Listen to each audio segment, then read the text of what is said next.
नमस्कार, सादर प्रणाम। बात करेंगे राम और रावण के बारे में। हम बात करेंगे दशहरा के बारे में। हम बात करेंगे हर साल दशहरा में रावण का पुतला जलाए जाने के बारे में। और इसी के साथ हम ये भी सवाल करेंगे कि रावण के पुतले कब तक जलते रहेंगे, आखिर कब तक, और आखिर इसकी उपयोगिता क्या है। क्योंकि रावण बनना कोई सामान्य सी और साधारण सी बात नहीं। हम सब जानते हैं कि अनादि काल से भारतीय जनमानस में प्रभु राम की अमिट छाप है।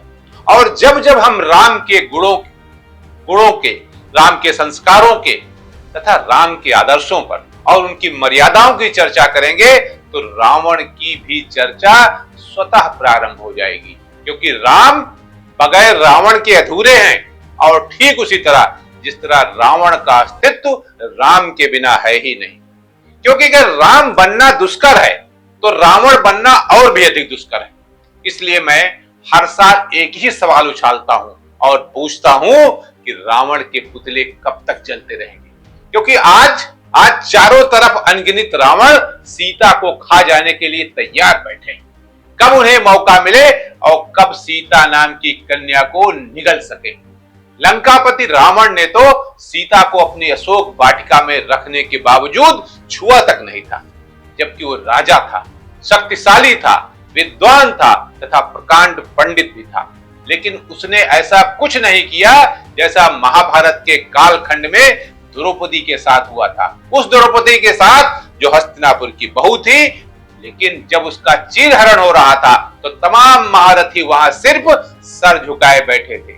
तभी तो मैं कहता हूं कि आसान नहीं है रावण बनना। वो रावण जो ये जानते हुए भी कि राम उसके विनाश के लिए, उसको युद्ध में पराजित करने के लिए तथा राक्षसों को समाप्त करने के लिए रामेश्वरम में अनुष्ठान करने वाले हैं, उसने उस अनुष्ठान का पुरोहित बनना स्वीकार किया। और सिर्फ पुरोहित बनना ही नहीं बल्कि राम को विजयी भव का आशीर्वाद भी दिया। आप कल्पना करिए, जब उनसे कहा गया कि भाई आपको ये पूजा करानी है, कैसे बनेगा, तो उसने कहा पूजा मैं कराऊंगा।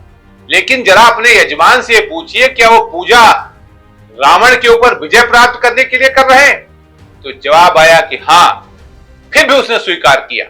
और हिंदू धर्म में यह व्यवस्था है कि जब हम पूजा करते हैं तो अगर जो पूजा कर रहा है यानी कि जो यजमान है उसके साथ अगर वो विवाहित है तो पत्नी बगल में बैठी होनी चाहिए।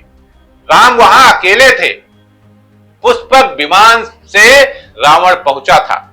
और जब ये हुआ, उन्होंने पूछा कि भाई कहां है इनकी पत्नी जो बगल में बैठे आके, तो जवाब हुआ कि इनकी पत्नी तो नहीं है यहां।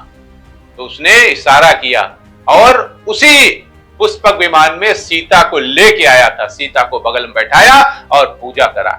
क्या आसान है रावण बनना? क्या ऐसा व्यक्ति संपूर्ण ब्रह्मांड में दूसरा है जो अपनी मौत को स्वयं आमंत्रित करे? मेरे विचारों से रावण के अलावा कोई दूसरा हो ही नहीं सकता। फिर क्या आवश्यकता है प्रतिवर्ष रावण के पुतले को जलाने की? अरे जलाना ही है तो हम जैसे रावणों को, समाज में विचरते हुए रावणों के अवगुणों को जलाना चाहिए, भ्रष्टाचार को जलाना चाहिए, अंधविश्वास को जलाना चाहिए, उन सब अवगुणों को जलाना चाहिए जो समाज में वैमनस्य पैदा करते हैं, समाज में अलगाव पैदा करते हैं, समाज में खाई खड़ी करते हैं, अपने को श्रेष्ठ और दूसरे को कमजोर समझते हैं, अपने को शरीफ और दूसरों को गुंडा समझते हैं, अपने को समाज का सच्चा हितैषी और ठेकेदार समझते हैं, जबकि दूसरे को अपमानित करने का कोई भी मौका नहीं छोड़ते। तो फिर जरूरत पड़ती है इन राक्षसों को जलाने की। फिर क्या जरूरत है? इन राक्षसों को कानून की दफा समझाने की तथा कानून की ताकत बताने की और कानून का सम्मान करने की। अगर हम ऐसा नहीं कर सकते तब तो रावण के पुतले को जलाने की उपयोगिता, सार्थकता है।